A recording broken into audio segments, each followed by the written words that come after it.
बोलिए प्रेम से श्री सद्गुरु महाराज की जय।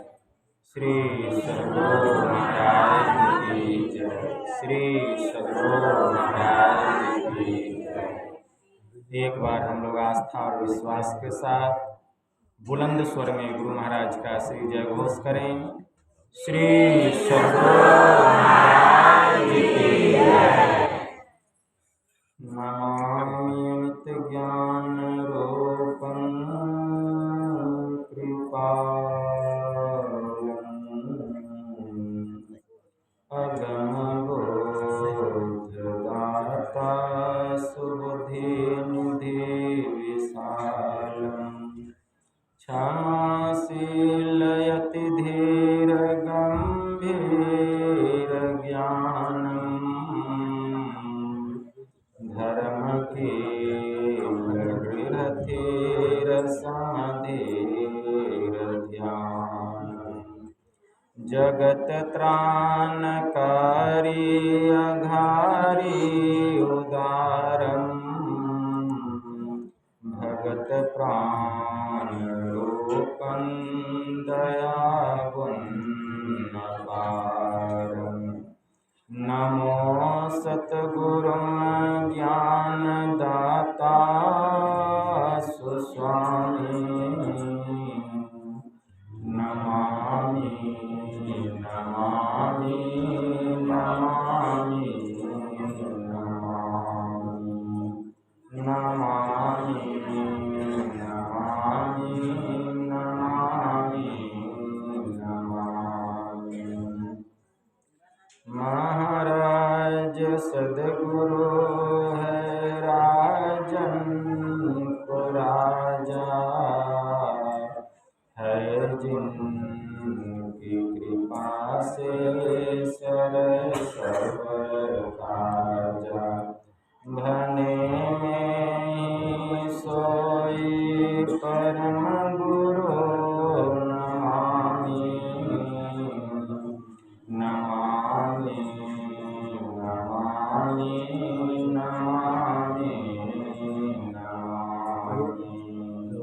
नमामि नमामि नमामि नमामि। श्री सद्गुरु महाराज की जय।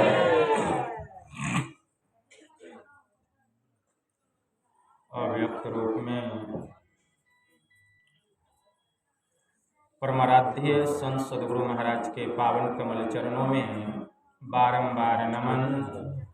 तीर्थों को भी पावन करने वाले मंचासीन वंदनीय साधु समाज के श्री चरणों में कोटि सह नमन।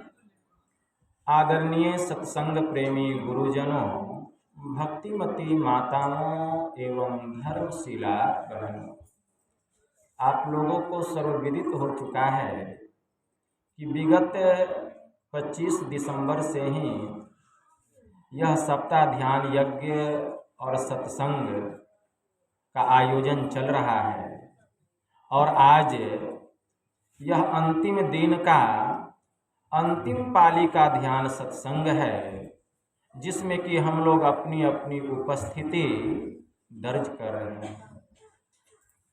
अभी संत स्तुति और गुरु वंदना से पाठ का शुभारंभ हुआ। हम लोगों ने अति ही मनोयोग पूर्वक भक्ति युक्त ढंग से पाठ का श्रवण किया। तत्पश्चात श्री रामचरितमानस सारस्वती के सप्तम सोपान उत्तर कांड से भी हम लोगों ने पाठ का श्रवण किया। पाठ के क्रम में हम लोग ईश्वर भक्ति के संबंध में प्रभु श्री राम के मुखारबिंद से अपने नगरवासियों को उपदेश करते हुए श्रवण कर रहे हैं। कहा भी गया है कि रामायण का जो उत्तर कांड है, इसमें केवल ज्ञान और ध्यान की बात भरी पड़ी हुई। रामायण का आदि और उत्तर का अंत, पढ़े पंडित और बूझे संत। रामचरितमानस सब लोग पढ़ते हैं, लेकिन इनके गंभीर ज्ञान को, इसकी गंभीरता को कोई संत ही समझते हैं। तो अभी हम लोग सुन रहे थे पाठ में, भगवान श्री राम कह रहे हैं कि जो परलोक यहाँ सुख चाहूं, सुनी मम बचन हृदय दृढ़ गहूं।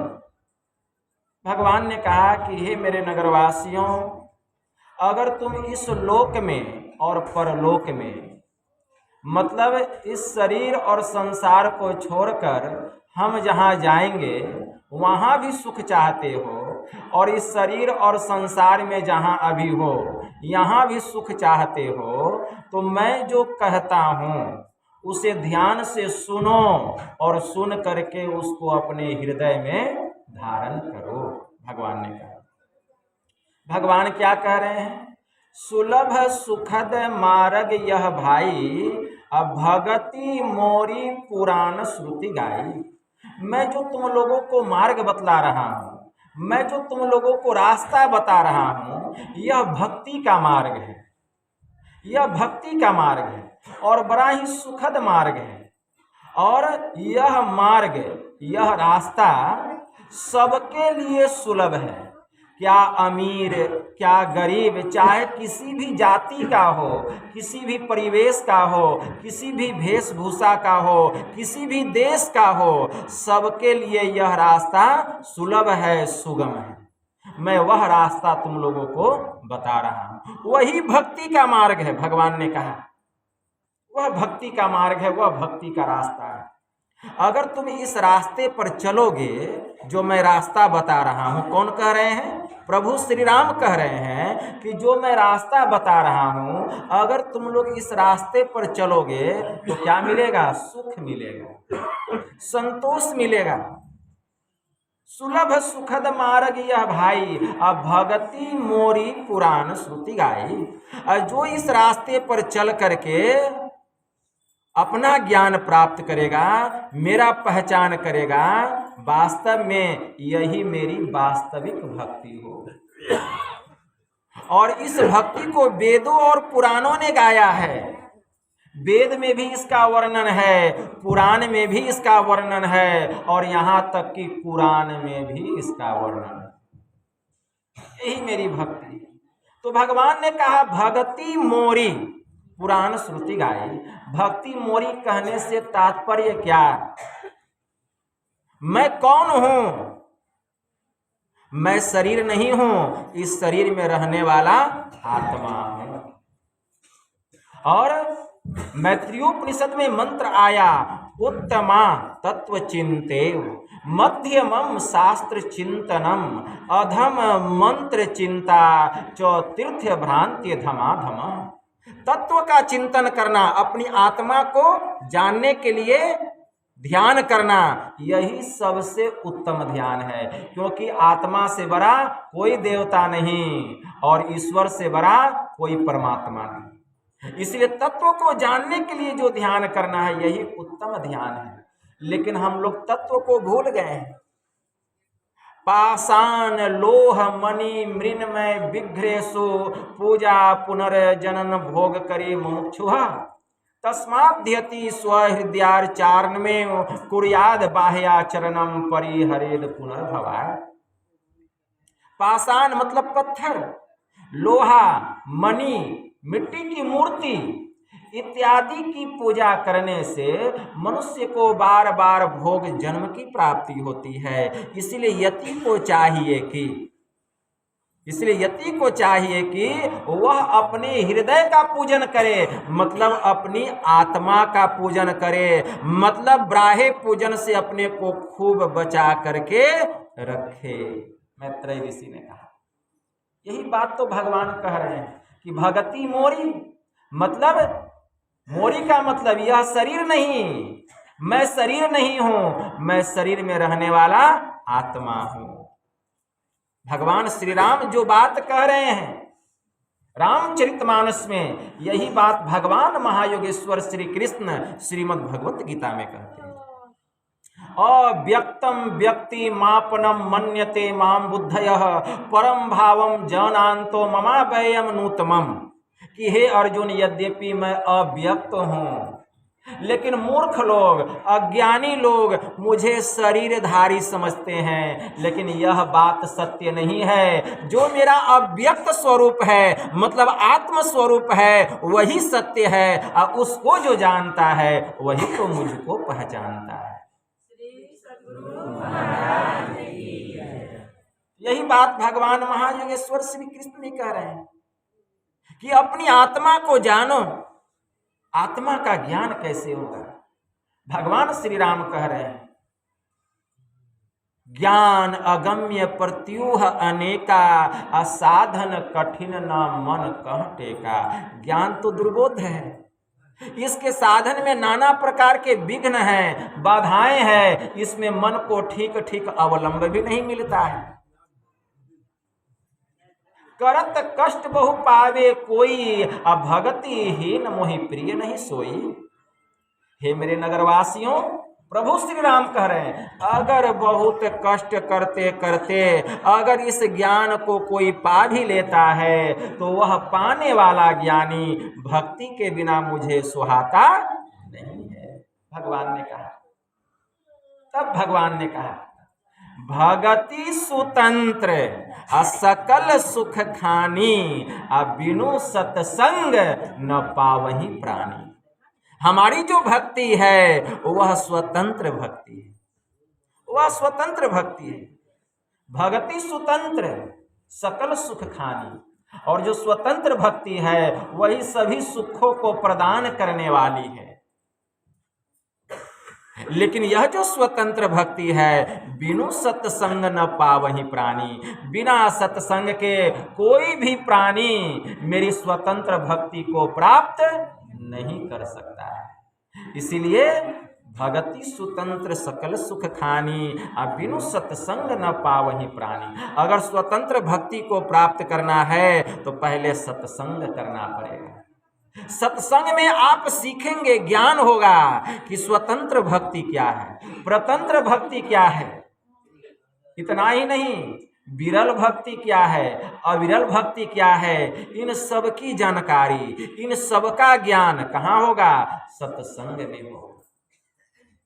स्वतंत्र भक्ति, जब तक यह जीव शरीर और इंद्रियों के संग में रह करके भक्ति करता है, जब तक यह जीवात्मा अर्थात जब तक मैं इस शरीर और इंद्रियों के बंधन में रह करके भक्ति करता हूँ, या जब तक हम लोग शरीर और इंद्रियों के संग में रहकर जो भी भक्ति करते हैं वह स्वतंत्र भक्ति नहीं, वह परतंत्र भक्ति। अप्रतंत्र भक्ति से जीव का कल्याण होने वाला। स्वतंत्र भक्ति की प्राप्ति कब होगी? हमारे परमाराध्य ने कहा, स्थूल सूक्ष्म कारण महाकारण, केवल यहू के पार, सुषमन तिल हो पिलतन भीतर, होंगे सबसे न्यार। ब्रह्म ज्योति ब्रह्म ध्वनि को धरी धरी ले चेतन आधार, तन में पिल पांचों तन पारा, जा पाओ प्रभु सार। में ही होए सकोगे, अरे जाओगे वही पार, अपार गमन ही सार भक्ति है, लो यही ही में। वहां जाने पर स्वतंत्र भक्ति की प्राप्ति होगी, जब चारों जड़ मंडल और एक चेतन मंडल, केवल्य मंडल, पांचों मंडलों को जब हम पार कर जाएंगे योगिक क्रिया के द्वारा, तब जो भक्ति होगी वह स्वतंत्र भक्ति होगी। संत सुंदरदास जी महाराज ने बड़ी सुंदर वाणी में इसका वर्णन किया है। जिसको स्वतंत्र भक्ति प्राप्त हो जाता है वह बिना कान का ही सुनता है, बिना आंख का ही सब कुछ देखता है। श्रवण बिनु ध्वनि सुने, नयन बिनु रूप निहारे, रसना बिनु उच्चरे, प्रशंसा बहु विस्तारे। नृत्य चरण बिनु करे, हस्त बिनु ताल बजावे, अंग बिना मिली संग, बहुत आनंद बढ़ावे। बिनु शिष्य नवे जह सेव्य को, असेवक भाव लिए रहे। अरे मिली परमात्म सो आत्मा, अपरा भक्ति सुंदर कहे। मतलब वह बिना आंख का ही सब कुछ देखता है, बिना कान का ही सब कुछ सुनता है। नयन बिनु रूप निहारे, रसना बिनु उच्चरे, बिना रसना का ही मतलब बिना जिह्वा का ही वह बहुत स्वाद लेता है, बिना मुंह का ही वह सब कुछ बोलता है। प्रशंसा बहु विस्तारे, नृत्य चरण बिनु करे, बिना पैर का ही बहुत सुंदर तांडव करता है। हस्त बिनु ताल बजावे, बिना हाथ का वह ताली बजाता है। अंग बिना मिली संग, अब बहुत आनंद बढ़ावे। उसको कोई अंग नहीं है फिर भी लेकिन संग हो रहा है किसका? इस आत्मा का, परमात्मा से। अंग बिना मिली संग, बहुत आनंद बढ़ावे। बिनु शीस नवे जह सेव्य को, असेवक भाव लिए रहे। अरे मिली परमात्म सो आत्मा, पराभक्ति सुंदर कहे। यही पराभक्ति है, यही स्वतंत्र भक्ति है। यही स्वतंत्र भक्ति सब सुखों को प्रदान करने वाली, सब संतोष को देने वाली, यही स्वतंत्र भक्ति है। भगवान श्री राम ने कहा इस स्वतंत्र भक्ति को पाने के लिए करना क्या पड़ेगा? तो भगवान ने कहा संतों के शरण में जाना पड़ेगा। कहाँ जाना पड़ेगा? संतों के शरण में। इसलिए भगवान ने आगे कहा पुण्य पुंज बिनु मिलहि न संता, असत संगति संस्कृति कर अंता। लेकिन संत मिलेंगे कैसे? जब तक पुण्य का विशाल पुंज जमा नहीं होगा संत मिलने वाले। पुण्य पुंज बिनु मिलहि न संता, असत संगति संस्कृति कर अंता। जिस दिन संत मिल जाएंगे, उनके उपदेशों को हम सुनेंगे, उनके सत्संग को हम सुनेंगे, तो सुनते सुनते क्या होगा? जितना संस्कृति है, जो आवागमन का चक्र है, जन्म मरण का जो दुख है, इस दुख से छुटकारा मिल जाएगा। भगवान श्री राम ने यहाँ जो बात कही वही बात इन्होंने सनकादिक ऋषियों से भी कहा। बड़े भाग पाइये सत्संगा, अब बिनु प्रयास होहि भव। ठीक यही बात सनकादिक ऋषियों से कहा और यही बात अपने नगरवासियों से भी कह रहे हैं। क्या? पुण्य पुंज बिनु मिलहि न संता, असत संगति संस्कृति कर अंता। पुण्य एक जग मह नहीं दूजा, अब मन क्रम वचन विप्र पद पूजा। भगवान श्री राम कहते कि हे मेरे नगरवासियों, इस संसार में एक पुण्य के अलावा कोई दूसरा पुण्य नहीं। भगवान ने स्पष्ट कहा कि एक पुण्य के अलावा इस संसार में कोई दूसरा पुण्य नहीं है। वह एक पुण्य क्या है? तो कहते मन क्रम वचन विप्र पद सेवा। तन से, मन से और वचन से विप्रों की सेवा करनी। विप्र का मतलब ब्राह्मण, ब्राह्मण की सेवा करनी। लेकिन ब्राह्मण कौन, यही हमें समझ में नहीं आता है कि ब्राह्मण कौन। अरे जो जाति का ब्राह्मण है, खाता है मांस, पीता है मदिरा और लेटाते रहता है दिन रात खैनी, क्या उसी को ब्राह्मण कहा गया? जन्म से ब्राह्मण होने से काम नहीं चलेगा, कर्म से ब्राह्मण होना पड़ेगा। कर्म से ब्राह्मण होना पड़ेगा। जो ऐसे ब्राह्मण हैं मनुस्मृति में, उसको ब्राह्मण के पंगत से बाहर कर दिया गया है। वास्तव में ब्राह्मण कौन, कैसे विप्र की सेवा करनी चाहिए? संत चरणदास जी महाराज की वाणी में आया है, ब्राह्मण सोई जो ब्रह्म पिछाने, बाहर जाता भीतर आने, पांचों बस करी झूठ न भाखे, दया जनेऊ हृदय राखे। अरे आत्म विद्या पढ़े पढ़ावे, परमात्म का ध्यान लगावे, काम क्रोध मद लोभ न होई, चरणदास कहे ब्राह्मण सोई। ब्राह्मण कौन? जिसने ब्रह्म को जान लिया, चाहे किसी जाति का हो, चाहे डोम हो, चमार हो, दुसाद हो, कितना भी नीच जाति का क्यों न हो, जिसने ब्रह्म को जान लिया वह ब्राह्मण है। रविदास जाति के क्या थे? चमार। लेकिन उन्होंने ऐसी साधना की, ऐसी साधना की, गुरु स्वामी रामानंद जी महाराज के शिष्य थे, ऐसी साधना की कि उन्होंने अपने को जाना, ब्रह्म को पहचाना और उनके सामने सब ब्राह्मण फैल हो गया।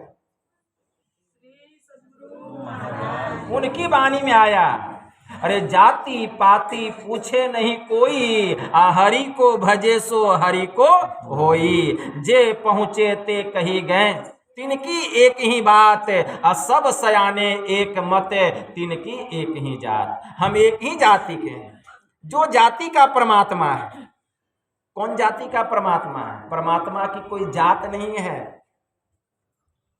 गुरु नानक देव जी महाराज ने कहा, अलख अपार अगम अगोचरी, नातिसु काल न कर्मा, जाति अजाति अजोनी संभव, नातिसु भाव न भरमा, साचे सचियार बिटहु कुर्बानो, न तिसु रूप वर्णु नहीं रेखिया, साचे सबदी निशानु। गुरु नानक देव जी महाराज कहते हैं, न तिसु मातु पिता सुत बंधप, न तिसु काम न नारी, अकूल निरंजन अपरंपरो, असगली ज्योति तुम्हारी। घटी घटी अंतरी ब्रह्म लुकाइया, घटी घटी ज्योति सबाई, अब वज्र कपाट मुक्ते गुरुमती, निर्भय तारी लाई। सूचे भारे साचु समावे, बिरले सूचाचारी, तंते को परम तंतु मिलाइया, नानक सरनि तुम्हारी। अरे ऐसी सेवकु सेवा करे, जिसका जीव तीसु आगे धरे। गुरु नानक देव जी महाराज की वाणी में आया। वह परमात्मा कौन जाति का? उसका कोई जात नहीं है। जैसे परमात्मा का कोई जात नहीं है, उसी तरह से इस आत्मा का भी कोई जात नहीं है। मतलब यह स्वजाति है। मतलब जैसा परमात्मा है वैसा ही आत्मा है। मतलब हम लोग स्वजाति हैं, एक ही बिरादरी के हैं, अलग अलग बिरादरी के नहीं हैं। लेकिन हम मान बैठे, हम मान बैठे। तो भगवान श्री राम कह रहे हैं कि पुण्य एक जग मह नहीं दूजा, मन क्रम वचन विप्रपद पूजा। संसार में एक पुण्य के अलावा दूसरा पुण्य नहीं है। तन से, मन से और वचन से विप्रों की सेवा करनी, मतलब ब्राह्मणों की सेवा करनी। और ब्राह्मण कौन? तो संत चरणदास जी महाराज ने कहा, ब्राह्मण सोई जो ब्रह्म पिछाने। जिसने ब्रह्म को जान लिया वही ब्राह्मण है। उपनिषद में मंत्र आया है, बड़ा सुंदर मंत्र आया है ज्ञान संकलिनी तंत्र में। और मंत्र कहने वाले कौन हैं? देवों के देव महादेव भगवान शिव जी। वे क्या कहते? न वेदम वेद मिथ्या हुर वेदम ब्रह्म सनातनम, ब्रह्म विद्यारतो यस्तु विप्रो सह वेद पारगः। भगवान शिव ने माता महेश्वरी से कहा कि हे देवी, वेद को वेद नहीं कहते हैं, नित्य सत्य ब्रह्म को ही वेद कहते हैं। और ब्रह्म ज्ञान में निरत व्यक्ति को ब्राह्मण और वेद पारदर्शी कहते हैं। संत चरणदास जी महाराज कहते हैं, बाहर जाता भीतर आने, जो बाह्य इंद्रियों की घाटों से अपने चेतन की धाराओं को समेटकर जो अंतर्मुख होने की विद्या जानता है। पांचों बस करी झूठ न भाखे, जो पांचों ज्ञान इंद्रियों पर कमांड कर चुका है। मतलब जो इंद्रियों के अधीन नहीं है, बल्कि इंद्रियां उसके अधीन है। दया जनेऊ हृदय राखे, वे अपने हृदय में दया रूपी जनेऊ को धारण करता है। आत्म विद्या पढ़े पढ़ावे, अपनी आत्मा को जानने के लिए नित्य प्रतिदिन वह अंतः साधना करता है। और आत्मज्ञान प्राप्त हो जाने पर वह ब्रह्म ज्ञान का प्रचार करता है। तो आत्म विद्या पढ़े पढ़ावे, पढ़ेंगे तब ना पढ़ाएंगे। काम क्रोध मद लोभ न होई, वह काम क्रोध और लोभ का शिकार नहीं होता है। संत कबीर साहब ने कहा, कामी क्रोधी लालची, इनसे भक्ति न होए, भक्ति करे कोई सूरमा, जाति वरण कुल खोए। अरे काम क्रोध मद लोभ की, जब तक रहे घट में खान, क्या पंडित क्या मूर्खा, दोनों एक समान। तो काम क्रोध मद लोभ न होई, चरणदास कहे ब्राह्मण वही ब्राह्मण। ऐसे ब्राह्मणों की पूजा करनी चाहिए। भगवान श्री राम ने ऐसे ब्राह्मणों के लिए कहा है। और ऐसे ब्राह्मण एक संत सदगुरु के अलावा और कोई दूसरा तीसरा नहीं हो सकता। संत पलटू साहब की वाणी में आया, अरे ऐसा ब्राह्मण मिले जो ताको परसों पाए। परसों पाए मतलब पूजा करना, मतलब ऐसे ब्राह्मणों की पूजा करनी चाहिए। तो कैसे ब्राह्मणों की?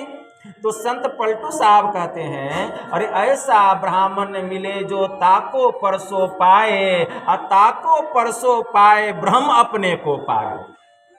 धर्म जनेऊ तोरी के प्रेम त्रिसूत बनावे, सब कर्मन को करे, कर्म से रहता न्यारा, दुतिया दई बहाए ब्रह्म का करे बिचारा। ज्ञान दिवस में शयन मोह रजनी में जागे, पार ब्रह्म भगवान ताही घर भिक्षा मांगे। चेतन दई जगाए ब्रह्म की गांठी खोले, करे गायत्री गुप्त शब्द ब्रह्मांड में बोले, पलटो तजे 18 सहस्त्र ब्रह्म वे जाए। अरे ऐसा ब्राह्मण मिले जो ताको परसों पाए। संत पलटू साहब कहते हैं कैसे ब्राह्मणों की पूजा करनी चाहिए। ऐसे ब्राह्मणों की पूजा करनी चाहिए ताको परसों पाए ब्रह्म अपने को पाए, मतलब जिसने ब्रह्म को जान लिया है, ब्रह्म को पहचान लिया है। और भर्म जनेऊ तोरी के प्रेम त्रिसूत बनावे, भर्म पाखंड रूपी जनेऊ को तोड़ करके वह फेंक दिया है। और सभी प्राणियों से वह प्रेम करता है, सब कर्मन को करे, कर्म से रहता न्यारा। इस संसार में वह रहकर समस्त कर्मों को करता है, लेकिन अपने को कर्म मंडल से ऊपर उठा करके रखता है। सब कर्मन को करे, कर्म से रहता न्यारा। द्वितीया दई बहाए ब्रह्म का करे बिचारा, वह द्वैत और अद्वैत से रहित होकर सदा ब्रह्म के चिंतन में ही, ध्यान में ही वह डूबा रहता है। द्वितीया दई बहाए ब्रह्म का करे बिचारा।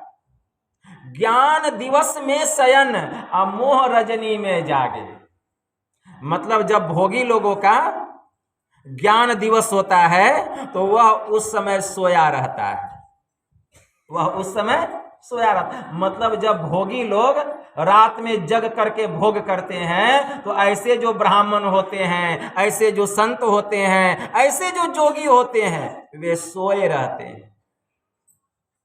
और जब ऐसे भोगी सो जाते हैं तब ऐसे जो ब्राह्मण होते हैं, ऐसे जो जोगी होते हैं वे ब्रह्म बेला में उठ करके ध्यान करते हैं। इसी को भगवान महायुगेश्वर श्री कृष्ण ने श्रीमद् भगवत गीता में कहा अर्जुन से कि हे अर्जुन, या निशा सर्वभूतानम तस्याम जागृति संयमी, यस्याम जागृति भूतानि साह निशा पश्यतो मुने। भगवान ने कहा या निशा सर्वभूतानम, हे अर्जुन जिस समय सब भोगी लोग सोए रहते हैं उस समय संयमी महापुरुष जग करके ध्यान करते हैं।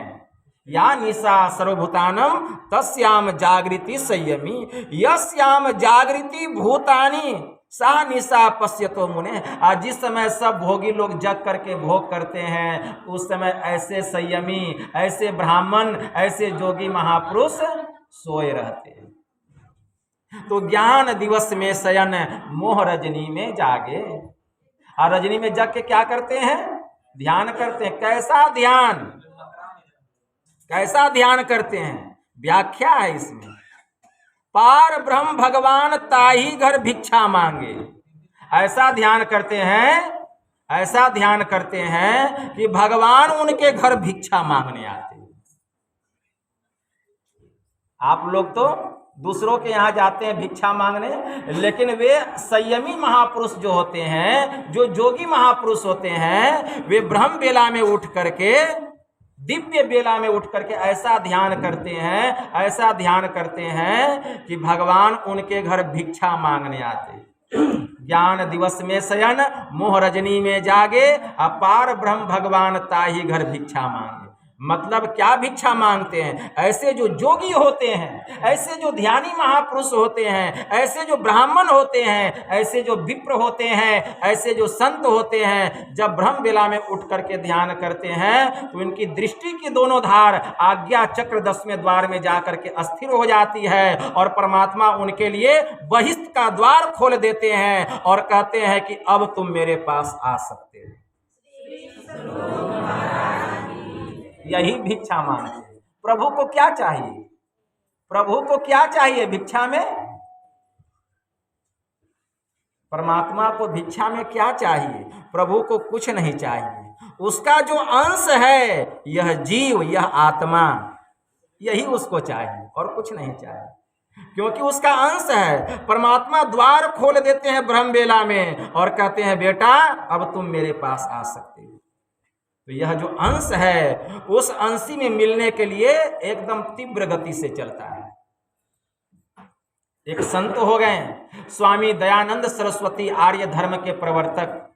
उनकी वाणी में आया, अजब हैरान हूँ भगवान, तुझे कैसे रिझाऊं मैं, ना कोई वस्तु ही है ऐसी जिसे सेवा में लाऊं। करूं किस तोर अवगाहन, तू मौजूद है हर जहां में। हम लोग कहते हैं ना परमात्मा हर जगह है, तो तू मौजूद है हर जहां में, निरादर है तुझको बुलाने में अगर घंटी डुलाऊं मैं।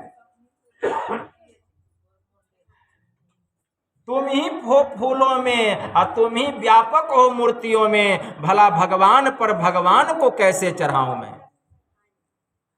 लगाना भोग क्या तुमको, ये भी अपमान करना है, और जो सारे जग को खिलाता है उसको कैसे खिलाऊं मैं। हम लोग भगवान को लड्डू भोग लगाते हैं, अरे वह तो सबको खिलाता है, उसको हम क्या खिलाएंगे।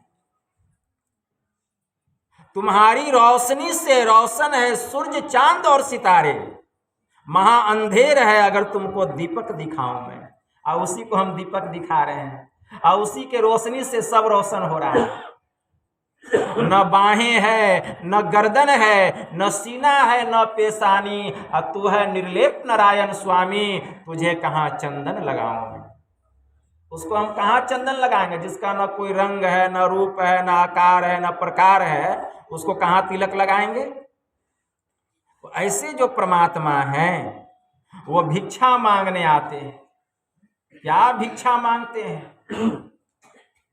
ज्ञान दिवस में शयन मोह रजनी में जागे, अपार ब्रह्म भगवान ताही घर भिक्षा मांगे। मतलब 10वें द्वार को खोल देते हैं और भिक्षा में मांगते हैं कि अब तुम मेरे पास आ सकते हो। इसके लिए क्या करते हैं? चेतन दई जगाए, इस जीव को जगा देते हैं। यह जो जीव सोया हुआ था और भूल गया था अपने मालिक को, और संसार के लोगों को ही अपना मालिक समझ रहा था, किसी को अपना पत्नी, किसी को अपना पिता, किसी को अपना पुत्र, किसी को अपना भाई, किसी को परिवार, किसी को रिश्तेदार, यही समझ रहा था। लेकिन अब उसको ज्ञान हुआ, जब यह जीव जगा तब उसको ज्ञान हुआ, नहीं यहाँ मेरा कोई माँ बाप नहीं, कोई भाई बहन नहीं, कोई पति पत्नी नहीं, अगर कोई मेरा है तो यही है मेरे सामने, यह मेरा मालिक है, यह परमात्मा, यही मेरा अंशी है। अब मैं इसका अंश हूं और अंशी कहता है अब तुम मेरे पास आ सकते हो। तो चेतन दई जगाए ब्रह्म की गांठी खोले, करे गायत्री गुप्त शब्द ब्रह्मांड में बोले। जब जड़ और चेतन की गिरह खुल जाती है, गांठ खुल जाती है, तब जो है भीतर में गायत्री मंत्र होता है। गायत्री मंत्र जानते हैं? ओम भूर्भुवस्व तस्य वितुर्वरेण्यम अभर्गो देवस्य धीमहि धियो यो न प्रचोदयात्। यह गायत्री मंत्र तो ऐसा है जिसको मुंह से आप जपते हैं, वास्तव में दुनिया का जितना नाम है सब नकल है। असल कौन है? ध्वन्यात्मक नाम। यह नकल है, यह प्रतीक है। ये सब करे गायत्री गुप्त शब्द ब्रह्मांड में बोले, वह गुप्त है, उसको जिह्वा से उच्चारण नहीं किया जा सकता है, वह ऐसा है। उसी को कहा गया ब्रह्मनाद। वह ब्रह्मांड में बोल रहा है, ब्रह्मांड में बोल रहा है, वह ऐसा नाम है। उस नाम में श्रुत लगाना पड़ता है। करे गायत्री गुप्त शब्द ब्रह्मांड में बोले, चेतन दई जगाए ब्रह्म की गांठी खोले। अमृतनाद में मंत्र आया, अघोषम अव्यंजनम अस्वरम च अकंठ ताल ओष्ठम अनासिकम च अरेफ जातम उभयोष्ट वर्जितम यदक्षरम न अक्षरते कदाचित। अमृतनाद में मंत्र आया, वह जो ब्रह्मनाद है, वह जो गायत्री मंत्र है, अघोषम सभी प्रकार के अनहद नादों से रहित है। अव्यंजनम अस्वरम च, वह सभी प्रकार के स्वर और व्यंजन वर्णों से रहित है। अकंठ ताल ओष्ठम अनासिकम च, वह कंठ तालु और प्रभृति के ज्ञान से भी रहित है। अरेफ जातम उभयोष्ट वर्जितम यदक्षरम न अक्षरते कदाचित, वह दोनों होठों के उच्चारण से भी रहित है। वह हर प्रकार के रंग रूप रेखा से रहित है। उसी को तू अक्षर ब्रह्म जान, उसी को तू ब्रह्मनाद जान। वही है अक्षर ब्रह्म, वही है ब्रह्मनाद। उसी को स्फोट कहा गया, उसी को ओम कहा गया, उसी को सतनाम कहा गया, उसी को शिवनाम कहा गया, उसी को राम नाम कहा गया, उसी को अनाहत शब्द सतनाम कहा गया। ऐसा है वह नाम, करे गायत्री गुप्त शब्द ब्रह्मांड में बोले। वह ब्रह्मांड में बोल रहा है, सृष्टि के कण कण में उसकी ध्वनि हो रही है। संत पलटू साहब की वाणी में आया, जो कोई चाहे नाम को, जो कोई उस नाम को जानना चाहते हैं, उसका ज्ञान प्राप्त करना चाहते हैं, तो जो कोई चाहे नाम को सो नाम अनाम है। मतलब अनाम, देखिए बड़ी विचित्र बात है। जो कोई चाहे नाम को, वह नाम अनाम है जी, मतलब उसका कोई नाम ही नहीं है। लिखन पढ़न में आवे नाही, निह अक्षर काम है जी। वह न लिखने में आने वाला है और न पढ़ने में आने वाला है। रूप कहे अनुरूप पवन अनुरेखते, अरे गैब दृष्टि से, अरे हरे पलटू, गैब दृष्टि से संत वह नाम देखते। पंजाब में एक अच्छे संत हो गए, साई बुल्ले शाह जी महाराज। उनकी वाणी में आया, आज हम नाना प्रकार के विषयों को पढ़ पढ़ करके नाना प्रकार की डिग्रियां प्राप्त कर रहे हैं, लेकिन वास्तव में अगर कोई एक अलिफ पढ़ ले तो उसको छुटकारा मिल जाए, उसको निजात मिल जाए। तो उसी समय एक हजरत हो गए, हजरत अनवर अली रोहतकी। उन्होंने एक पुस्तक लिखी, कानूने इश्क। कानूने इश्क के पृष्ठ संख्या 204 में उन्होंने लिखा, जिस अलिफ को पढ़ने से जीव को निजात मिलता है, छुटकारा मिलता है, वह अलिफ उर्दू, फारसी और अरबी का पहला अक्षर नहीं है।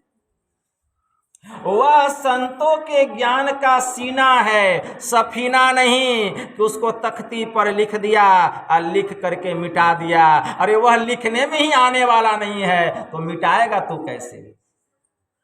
वह अलिफ ऐसा है, वह ऐसा अलिफ है। संत पलटू साहब कहते हैं, उस अलिफ का अगर हम ज्ञान प्राप्त करना चाहते हैं, उस एक का अगर हम ज्ञान प्राप्त करना चाहते हैं, तो हमें क्या करना पड़ेगा? भगवान श्री राम कह रहे हैं, इसके लिए नाम का दान लेना पड़ेगा। नाम का दान कौन देंगे? जो पूर्ण संत सदगुरु होंगे। उसी को कहा गया सुरत शब्द योग की साधना, उसी को कहा गया नदानुसंधान की साधना। नदानुसंधान का मतलब क्या होता है? नाद का मतलब होता है शब्द, नाद का मतलब होता है आवाज, अनुसंधान का मतलब खोज। अनुसंधान का मतलब खोज, मतलब भीतर में जो परमात्मा का अलौकिक शब्द हो रहा है, तो उसकी खोज कर उसकी क्रिया संत सदगुरु बतला देंगे। यही तो है नदानुसंधान, उसकी खोज करना, यह है नदानुसंधान की साधना। तो इसके लिए हमें संतों के शरण में जाना पड़ेगा और उनसे नाम का दान लेना पड़ेगा। वे हमें नाम का भेद बतलाएंगे। नाम डोर है गुप्त, को नहीं जानता, निह अक्षर का रूप दृष्टि नहीं आवता, रंकार आकार पवन को देखना, अरे हाँ रे पलटू, अरे देखत है कोई संत और सब देखना। तो कोई संत ही उस नाम को जानते, हर कोई नहीं जानता है। उसी को खुदा का कलाम भी कहा गया, उसी नाम को खुदा का कलाम कहा गया। शाहजहां के पुत्र हो गए दारा शिकोह, उन्होंने एक पुस्तक लिखी रिसाला-ए-हकनुमा। रिसाला-ए-हकनुमा के पृष्ठ संख्या 16 में उन्होंने लिखा, यह पूरी दुनिया, यह पूरी कायनात खुदा के नूर और कलमे के कलाम से भरपूर है। फिर भी अंधे और बहरे लोग कहते हैं कि वह खुदा कहाँ है। अगर हम अपने कानों से अहंकार और चतुराई की रुई निकाल दें तो सृष्टि के सच्चे विधाता के दरगाह से आने वाली वह कलमे की कलाम हमें सुनाई देने लगेगी। पता नहीं लोग कयामत के दिन बजने वाले बिगुल का क्यों इंतजार कर रहे हैं, जबकि प्रत्येक प्राणियों के भीतर में खुदा का कलाम हो रहा है, लेकिन हमारा दुर्भाग्य है कि हम उसे नहीं सुन पा रहे हैं। वही वह कलाम, वही है नाम की साधना, यही है नाम का दान। कैसे इसका ज्ञान होगा? जड़ के आवरण को, जड़ के मंडल को पार करना पड़ेगा। जड़ मंडल, स्थूल मंडल, सूक्ष्म मंडल, कारण मंडल, महाकारण मंडल, ये जो 4 मंडल है इसको एक ग्रुप में बांध दिया गया है, इन चारों मंडलों को, और उस ग्रुप का नाम दिया गया अपरा प्रकृति। ग्रुप का नाम क्या दिया गया? अपरा प्रकृति। अपरा प्रकृति में चारों समा गए। कौन? स्थूल मंडल, सूक्ष्म मंडल, कारण मंडल और महाकारण मंडल। ये चारों जड़ मंडल कहा गया और यह नासवान कहा गया। भगवान शिव जी ने माता महेश्वरी से कहा, हे देवी, ब्रह्मांड लक्षणम सर्वदेह मध्य व्यवस्थितम साकार अश्च विनश्यन्ति निराकारो न नश्यति। इस शरीर में समूचा ब्रह्मांड फैला हुआ है, जिसमें साकार का नाश होता है लेकिन निर्गुण निराकार का नाश नहीं होता है। तो ये चारों जड़ का नाश होता है, लेकिन इन चारों के परे एक और मंडल है, उसको केवल्य मंडल कहा गया। उसके ग्रुप का नाम क्या दिया गया? परा प्रकृति। परा प्रकृति, जो अपरा प्रकृति को पार करके परा प्रकृति में जाता है, उसी को उस नाम का ज्ञान होता है, उसी को उस नाम का ज्ञान होता है।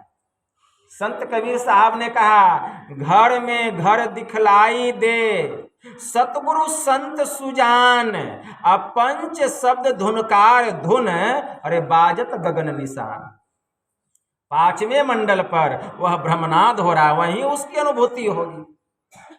हो तो रहा है सब मंडल में, लेकिन सब मंडल में उसकी अनुभूति होने वाली नहीं है। जब भी होगा 5वें मंडल में और किसी मंडल में नहीं। संत पलटू साहब की वाणी में आया, साहिब साहिब क्या करे, अरे साहिब तेरे पास, साहिब तेरे पास याद करूं होवे हाजिर, अंदर धसी के देखो साहिब मिलेगा नादिर। मान मनी हो फनाह तब नूर नजर में आवे, अब बुरका डारे टार, अब खुदा वा खुद दर्शावे। अरे रूह करे मेराज में, अब कुफर का खोली कुलाबा, अब 30 रोजा रहे अंदर में, 7 रिकाबा, लाम कान में रब को पावे पलटू दास। उसी को लाम कान कहा गया। अरे साहब साहब क्या करे, साहब तेरे पास। तो खोज करनी पड़ेगी। तो हमारे परमाराध्य ने कहा, स्थूल सूक्ष्म कारण महाकारण केवल्य हो के पार। जैसे ही हम केवल्य मंडल को पार करने लगेंगे, उस सतनाम को पकड़ के, उस ब्रह्मनाद को पकड़ के, उसको हम क्या पकड़ेंगे, वही हमको पकड़ के रखेगा। उसमें इतना पावर है जड़ मंडल के केंद्रीय नाद को सूरत पकड़ती है, लेकिन चेतन मंडल में जो ब्रह्मनाद हो रहा है उसको सूरत नहीं पकड़ती है, बल्कि सूरत ही उसको पकड़ लेता है। और वह सूरत पकड़ के उसको ले करके जाती है कहाँ? पांचों मंडलों के परे। पांचों मंडल के पार में क्या है? जहां पांचों मंडल समाप्त हो गया वहां क्या है? तो संत कबीर साहब ने कहा, संत कबीर साहब कहते हैं, कहता हूं उस देश की बतिया जहां न होते दिन रतिया। पांचों मंडल के पार में यह दशा है। जब तक पांचों मंडल में रहेंगे इस दशा का बोध नहीं होगा। तो पांचों मंडल के पार में क्या है? तो कहता हूं उस देश की बतिया जहां न होते दिन रतिया, नहीं रवि चंद्र और तारा, नहीं उजियार अंधियारा, नहीं तह पवन और पानी, गए वो देश जिन जानी, नहीं तहाँ धरनी आकाशा, करे कोई संत तहाँ बासा, उहवा गम काल को नाही, तहवा नहीं धूप और छाही, सो हंगम नाद उहवा नहीं भाई, न बाजे शंख सहनाई, निह अक्षर जाप तह जापे, उठत धुन सुन से आपे, मंदिर में दीप बहुबारी, नयन बिनु भई अंधियारी, कबीरा देश है न्यारा, लखे कोई राम का प्यारा। वे राम के प्यारे हो जाते हैं जो वहां चले जाते हैं। भगवान महायोगेश्वर श्री कृष्ण ने कहा, न तद्य भास्यतो सूर्यो न शशांको न पावक, यद गत्वा न निवर्तन्ते तद्धाम परमम्। जहाँ सूर्य प्रकाशित नहीं होता है, जहाँ चांद की चांदनी नहीं होती है, न ही वहाँ किसी प्रकार की अग्नि का ताप है, जो वहाँ एक बार चला जाता है फिर वहाँ से वापस आना नहीं होता, वहाँ से वापस आना नहीं होता। संत यारी साहब जी महाराज की वाणी में भी आया है। वे क्या कहते हैं? दो मुंदी के निज अंदर देखा, नहीं चांद सूरज दिन राती है रे, रोशन समा बिनु तेल दिया बाती, उस ज्योति की सबे सिफाती है रे, अरे गोता मारी देखो आदम, अवर नहीं कोई संग साथी है रे, यारी कहे तहकीक किया है, उस मलकुल मौत की तू जाती है। तब हमें बोध होता है उसी परमात्मा की जाति के हम हैं जिस जाति का मेरा परमात्मा है। हम हिंदू मुस्लिम सिख ईसाई नहीं है, हिंदू में भी कितना जात है उस जाति के भी नहीं है, बल्कि मेरा मालिक जिस जाति का है वही जाति के तो हम है, स्वजाति हैं। यहाँ पर जाति कहाँ से हो गए? जब तक इस संसार में है खूब प्रजाति बन के हैं, लेकिन जैसे ही इस स्थूल मंडल से ऊपर उठने लग जाएंगे, बोध होने लगेगा, ज्ञान होने लगेगा कि हम सब स्वजाति हैं, सब स्वजाति एक ही परमात्मा के अंश है।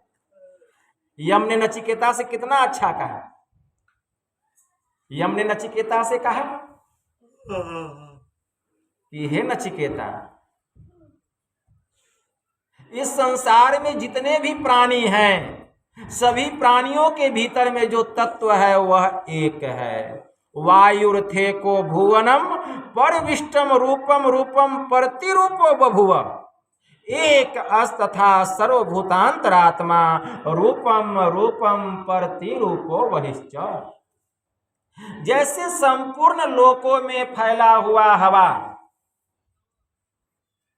उसके रूप के अनुरूप हो रहा है, जैसे संपूर्ण वायुमंडल में फैला हुआ वायु प्रत्येक रूप के अनुरूप हो रहा है। जैसे वायुमंडल से हवा का कुछ अंश आप गेंद में डाल दीजिए तो वह गेंदाकार हो जाता है, और इसी वायुमंडल से हवा का कुछ अंश साइकिल के चक्के के ट्यूब में डाल दीजिए तो वह चक्राकार हो जाता है। इसी वायुमंडल से हवा का कुछ अंश गुब्बारे में डाल दीजिए तो गुब्बारे के आकार का हो जाता है।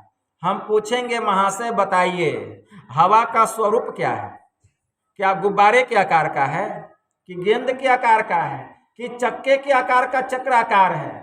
अब मती जो है उसका बुद्धि हैराने लग जाएगा। बताइए हवा का स्वरूप कैसा है?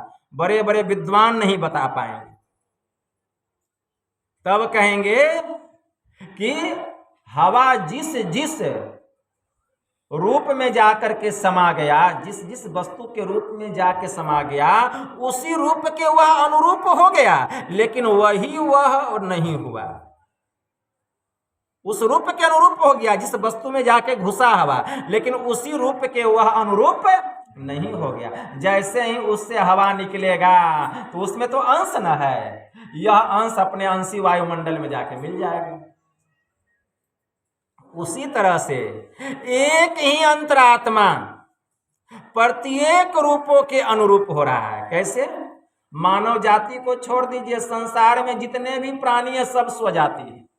सांप हो, बिच्छा हो, कुत्ता हो, बिल्ली हो, सब उसी तरह से एक ही अंतरात्मा प्रत्येक रूप के अनुरूप हो रहा है। जैसे एक ही परमात्मा का अंश मनुष्य के शरीर में जाके समा गया, तो मनुष्य के आकार का एक ही परमात्मा का अंश, ध्यान दीजिएगा, देवता के शरीर में जाके समा गया तो देवता बन गया। देवता के आकार का है तो परमात्मा का अंश। एक ही परमात्मा का अंश बिल्ली के शरीर में जाके घुस गया तो बिल्ली के आकार का। एक ही परमात्मा का अंश कुत्ता के शरीर में जाके घुस गया तो कुत्ता के आकार का। एक ही परमात्मा का अंश शेर के शरीर में जाके घुस गया, शेर के आकार का। एक ही परमात्मा का अंश हाथी के शरीर में जाके समा गया तो हाथी बन गया। एक ही परमात्मा का अंश छोटे छोटे कीट पतंग में जाके समा गया तो कीड़ा मकोड़ा बन गया। तो हम क्या कहेंगे? वह सब परमात्मा हो गया? वह सब परमात्मा नहीं हुआ, बल्कि परमात्मा का अंश उसमें जाके समा गया, लेकिन उसमें ताकत नहीं है कि वह ईश्वर की भक्ति करके अपने को जान सके और परमात्मा को पहचान सके। अगर ताकत है किसी में तो वह है केवल मनुष्य का शरीर। इसीलिए इस संसार में 84 लाख प्रकार की जोनियां हैं और 84 लाख प्रकार की जोनियों में 83,99,999 जोनियां सब भोग जोनी। कीड़ा मकोड़ा, सांप, बिच्छू, देवता, दानव सब भोग जोनी है। केवल यह मनुष्य का शरीर कर्म जोनी है। तो विचार कीजिए, परमात्मा ने हम पर कितनी कृपा किए कि सांप बिच्छू का शरीर नहीं दिए, गाय कुत्ता गधा बैल का शरीर नहीं दिए। हम गाय को खूब घास खिलाते हैं, खूब पूजा करते हैं, खूब प्यार करते हैं, दुलार करते हैं, और आपको कहा जाए गाय बनने के लिए बनिएगा? कहा जाए आप गाय बन जाइए, बनिएगा? इसका मतलब क्या हुआ कि गाय से भी श्रेष्ठ यह मनुष्य का शरीर मिला है। विचार कीजिए। तो प्रत्येक प्राणियों के भीतर में यह परमात्मा का अंश समाया हुआ है, लेकिन वह सब परमात्मा नहीं हो गया। क्या सबको परमात्मा हम कहेंगे? सबको परमात्मा नहीं कहेंगे, लेकिन वही परमात्मा का अंश इस शरीर में भी समा गया है। तो मनुष्य के आकार का हमको मिल गया, लेकिन हम मनुष्य भक्ति करके उस परमात्मा को अपने भीतर में प्रकट करके हम उसी के समान हो जाएंगे। भक्ति करके। इसीलिए हमारे परमाराध्य ने डंके की चोट पर कहा, जितने मनुष्य तनधारी हैं प्रभु भक्ति कर सकते सभी, अंतर व बाहर भक्ति कर घटपट हटाना चाहिए। ऐसी भक्ति करो, ऐसी भक्ति करो कि जीव के ऊपर में जो पर्दा है अंधकार का, प्रकाश का और शब्द का, ये हट जाए और तुम ब्रह्म स्वरूप हो जाए। संत कबीर साहब ने कहा, संत कबीर साहब कहते हैं, उनकी वाणी में आया कि यह जो शरीर है, यह शरीर बड़ा मुश्किल से मिला है। कई योनियों में भटकने के बाद इस जीवात्मा को यह मनुष्य का शरीर मिला है। और यह मनुष्य का शरीर किस लिए मिला है? तो संत कबीर साहब ने कहा, यह मनुष्य का शरीर एक ईश्वर की भक्ति करने के लिए, एक ईश्वर की भक्ति। भगवान श्री राम यही बात कह रहे हैं कि पुण्य एक जग मह नहीं दूजा, मन कर्म वचन विप्र पद पूजा, सानुकूल तेहि पर मुनि देवा, जो तजी कपट करई द्विज सेवा। उस पर देवता मुनि ब्राह्मण सब प्रसन्न रहते हैं जो छल कपट से रहित होकर ऐसे द्विज, ऐसे संतों की सेवा करते हैं, कोई रुष्ट नहीं होते। और एक गुप्त मत, सबहि कहूँ कर जोर, शंकर भजन बिना नर, भगति न पावई। मैं तुम लोगों को एक गुप्त रहस्य की बात बतलाता हूँ, गुप्त बात। हे मेरे नगरवासियों, जब तक कोई शंकर का भजन नहीं करेगा वह मेरी भक्ति प्राप्त करने वाला नहीं है। यही पंडित लोग भी पढ़ के सुना देते हैं। अब सबको यह समझ में आ जाता है कि शिव की भक्ति करेंगे तभी राम की भक्ति प्राप्त होगी, लेकिन यहाँ शंकर भजन क्या है यह भी ठीक ठीक समझ में नहीं आता है लोगों को। शंकर भजन बिना नर भक्ति न पावे मोर। अगर शंकर का भजन करने से राम की भक्ति मिल जाती तो रावण से बड़ा भक्त कौन होगा? भगवान शंकर का। रावण से बड़ा भक्त भगवान शिव का कौन होगा? अपना गर्दन काट के चढ़ा देता था भोलेनाथ के चरणों में, लेकिन क्या उसको राम की भक्ति प्राप्त हुई? राम की भक्ति प्राप्त होना तो दूर की बात है, वह प्रभु श्री राम की अर्धांगिनी माता सीता का अपहरण करने जैसा जघन्य अपराध किया, जिसके कारण वह राम के हाथों मारा गया। यहाँ जानना पड़ेगा कि वह शंकर भजन क्या है। यहाँ जो शंकर लिखा हुआ है धंस अनुस्वार कौर शंकर, जिसका अर्थ होता है किरणों, चेतन वृत्तियों, सुरत की धारों को एकत्र करके, जोड़ करके, एक करके जो अपने भीतर में एक बिंदु को प्रकट कर लेता है, इसी को शंकर भजन कहा गया है। इसी को शंकर भजन कहा गया है। दृष्टि की दोनों धारों को जोड़ करके एक करो। हमारी जो दृष्टि की धार है वे दिव जातियां हैं, मतलब अलग अलग जाति की, अलग अलग जाति का। अलग अलग जाति का मतलब समझते हैं? एक है इंगला तो दूसरा है पिंगला, एक है ठंडी नारी तो दूसरा है गर्म नारी।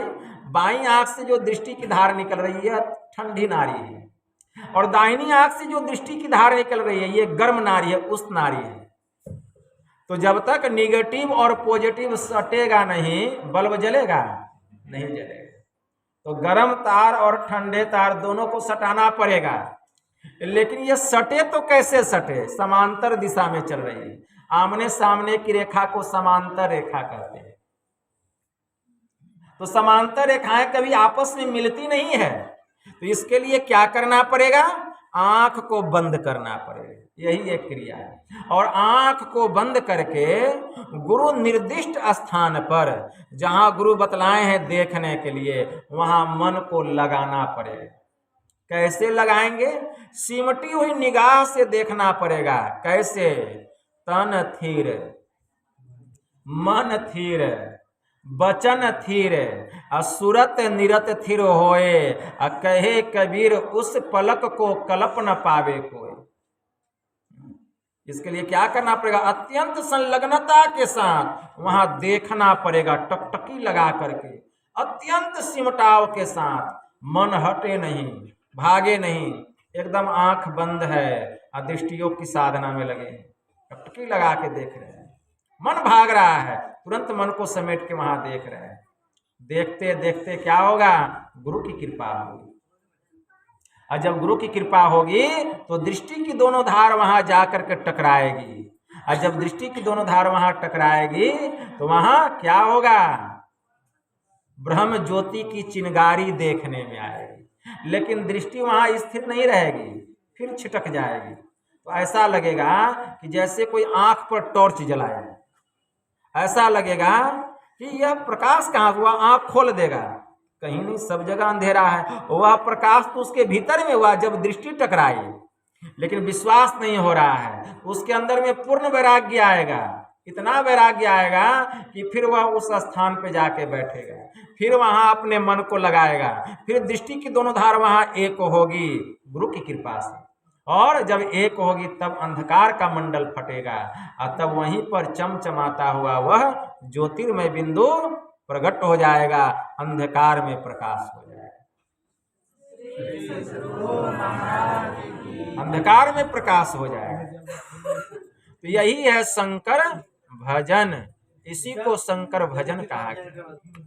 तो यही काम करने के लिए हम लोगों को यह मनुष्य का शरीर मिला है। यही भगवान श्री राम अपने नगरवासियों को उपदेश कर रहे हैं। तो यही थोड़ा सा मैं आप लोगों की सेवा में कहा, बस इतना ही कहकर मैं अपनी वाणी को यहीं विराम देता हूँ। बोलिए प्रेम से श्री सद्गुरु महाराज की जय। और यह अंतिम समय का सत्संग और ध्यान है। मैं यह कहना चाहूंगा कि जी श्री सद्गुरु महाराज की जय।